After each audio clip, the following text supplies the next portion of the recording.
बहुत पुरानी बात है। धारा नगरी में गंधर्वसेन नाम का एक राजा राज करते थे। उसकी 4 रानियां थीं। उनके 6 लड़के थे जो सब के सब बड़े ही चतुर और बलवान थे।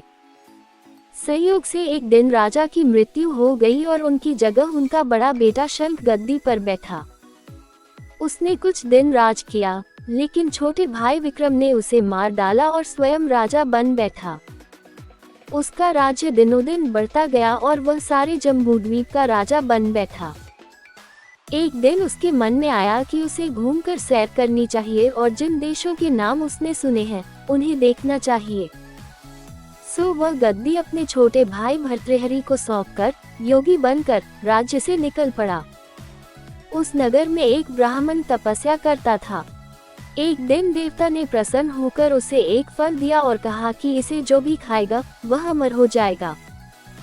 ब्राह्मण ने वह फल लाकर अपनी पत्नी को दिया और देवता की बात भी बता दी। ब्राह्मणी बोली, हम अमर होकर क्या करेंगे, हमेशा भीख मांगते रहेंगे, इससे तो मरना ही अच्छा है। तुम इस फल को ले जाकर राजा को दे आओ और बदले में कुछ धन ले आओ। उद्धरण चिन्ह। ये सुनकर ब्राह्मण फल लेकर राजा भर्तृहरि के पास गया और सारा हाल कह सुनाया। भर्तृहरि ने फल ले लिया और ब्राह्मण को 1 लाख रुपए देकर विदा कर दिया। भर्तृहरि अपनी एक रानी को बहुत चाहता था। उसने महल में जाकर वह फल उसी को दे दिया। रानी की मित्रता शहर कोतवाल से थी। उसने वह फल कोतवाल को दे दिया। कोतवाल एक वेश्या के पास जाया करता था। वह उस फल को उस वेश्या को दे आया। वेश्या ने सोचा कि यह फल तो राजा को खाना चाहिए। वह उसे लेकर राजा भर्तृहरि के पास गई और उसे दे दिया। भर्तृहरि ने उसे बहुत सा धन दिया, लेकिन जब उसने फल को अच्छी तरह से देखा तो पहचान लिया। उसे बड़ी चोट लगी, पर उसने किसी से कुछ कहा नहीं। उसने महल में जाकर रानी से पूछा कि तुमने उस फल का क्या किया। रानी ने कहा, मैंने उसे खा लिया। राजा ने वह फल निकालकर दिखा दिया। रानी घबरा गई और उसने सारी बात सच सच कह दी। भर्तृहरि ने पता लगाया तो उसे पूरी बात ठीक ठीक मालूम हो गई। वह बहुत दुखी हुआ। उसने सोचा, ये दुनिया माया जाल है, इसमें अपना कोई नहीं। वह फल लेकर बाहर आया और उसे धुलवाकर स्वयं खा लिया। फिर राजपाट छोड़ योगी का भेष बना जंगल में तपस्या करने चला गया। भर्तृहरि के जंगल में चले जाने से विक्रम की गद्दी सूनी हो गई। जब राजा इंद्र को ये समाचार मिला तो उन्होंने एक देव को धारा नगरी की रखवाली के लिए भेज दिया। वह रात दिन वहीं रहने लगा। भर्तृहरि के राजपाट छोड़कर वन में चले जाने की बात विक्रम को मालूम हुई तो वह लौटकर अपने देश में आया। आधी रात का समय था। जब वह नगर में घुसने लगा तो देव ने उसे रोका। राजा ने कहा, मैं विक्रम हूँ, यह मेरा राज है, तुम रोकने वाले कौन होते? देव बोला, मुझे राजा इंद्र ने इस नगर की चौकसी के लिए भेजा है। तुम सच्चे राजा विक्रम हो तो आओ, पहले मुझसे लड़ो। एन दोनों में लड़ाई हुई।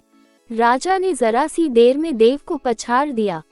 तब देव बोला, हे राजन, तुमने मुझे हरा दिया, मैं तुम्हें जीवन दान देता हूँ। उद्धरण चिन्ह। इसके बाद देव ने कहा, राजन, एक नगर और एक नक्षत्र में तुम 3 आदमी पैदा हुए थे। तुमने राजा के घर में जन्म लिया, दूसरे ने तेली के और तीसरे ने कुम्हार के। तुम यहाँ का राज करते हो, तेली पाताल का राज करता था। कुम्हार ने योग साध कर तेली को मारकर शमशान में पिशाच बना सिरस के पेड़ से लटका दिया है। अब वह तुम्हें मारने की फिराक में है, उससे सावधान रहना। उद्धरण चिन्ह। इतना कहकर देव चला गया और राजा महल में आ गया। राजा को वापस आया देख सबको बड़ी खुशी हुई। नगर में आनंद मनाया गया। राजा फिर राज करने लगा। एक दिन की बात है कि शांतिशील नाम का एक योगी राजा के पास दरबार में आया और उसे एक फल देकर चला गया। राजा को आशंका हुई कि देव ने जिस आदमी को बताया था कहीं यह वही तो नहीं है। ये सोच उसने फल नहीं खाया, भंडारी को दे दिया। योगी आता और राजा को एक फल दे जाता। संयोग से एक दिन राजा अपना अस्तबल देखने गया था। योगी वहीं पहुंच और फल राजा के हाथ में दे दिया। राजा ने उसे उछाला तो वह हाथ से छूटकर धरती पर गिर पड़ा। उसी समय एक बंदर ने झपटकर उसे उठा लिया और तोड़ डाला। उसमें से एक लाल निकला, जिसकी चमक से सबकी आंखें चौंधिया गईं। राजा को बड़ा आश्चर्य हुआ। उसने योगी से पूछा, आप ये लाल मुझे रोज क्यों दे जाते हैं? योगी ने जवाब दिया, महाराज, राजा, गुरु, ज्योतिषी, वैद्य और बेटी, इनके घर कभी खाली हाथ नहीं जाना चाहिए। उद्धरण चिन्ह। राजा ने भंडारी को बुलाकर पीछे के सब फल मंगवाए। तुड़वाने पर सब में से एक एक लाल निकला। इतने लाल देखकर राजा को बड़ा हर्ष हुआ। उसने जौहरी को बुलवाकर उनका मूल्य पूछा। जौहरी बोला, महाराज, ये लाल इतने कीमती हैं कि इनका मोल करोड़ों रुपयों में भी नहीं आंका जा सकता। एक एक लाल एक एक राज्य के बराबर है। उद्धरण चिन्ह। ये सुनकर राजा योगी का हाथ पकड़कर गद्दी पर ले गया। बोला, योगीराज, आप सुनी हुई बुरी बातें दूसरों के सामने नहीं कही जाती। उद्धरण चिन्ह। राजा उसे अकेले में ले गया। वहां जाकर योगी ने कहा, महाराज, बात यह है कि गोदावरी नदी के किनारे मसान में मैं एक मंत्र सिद्ध कर रहा हूँ। उसके सिद्ध हो जाने पर मेरा मनोरथ पूरा हो जाएगा। तुम एक रात मेरे पास रहोगे तो मंत्र सिद्ध हो जाएगा। एक दिन रात को हथियार बांधकर तुम अकेले मेरे पास आ जाना। उद्धरण चिन्ह। राजा ने कहा, अच्छी बात है। उद्धरण चिन्ह। इसके उपरांत योगी दिन और समय बताकर अपने मठ में चला गया। वह दिन आने पर राजा अकेला वहां पहुंचा। योगी ने उसे अपने पास बिठा लिया। थोड़ी देर बैठकर राजा ने पूछा, महाराज, मेरे लिए क्या आ गया है? योगी ने कहा, राजन, यहाँ से दक्षिण दिशा में 2 कोस की दूरी पर मसान में एक सिरस के पेड़ पर एक मुर्दा लगता है। उसे मेरे पास ले आओ, तब तक मैं यहाँ पूजा करता हूँ। उद्धरण चिन्ह। ये सुनकर राजा वहां से चल दिया। बड़ी भयंकर रात थी। चारों ओर अंधेरा फैला था। पानी बरस रहा था। भूत प्रेत शोर मचा रहे थे।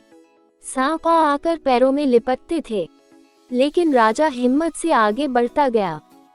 जब वह मसान में पहुंचा तो देखता क्या है कि शेर दहाड़ रहे हैं, हाथी चिंघाड़ रहे हैं, भूत प्रेत आदमियों को मार रहे हैं। राजा बेधड़क चलता गया और सिरस के पेड़ के पास पहुंच गया।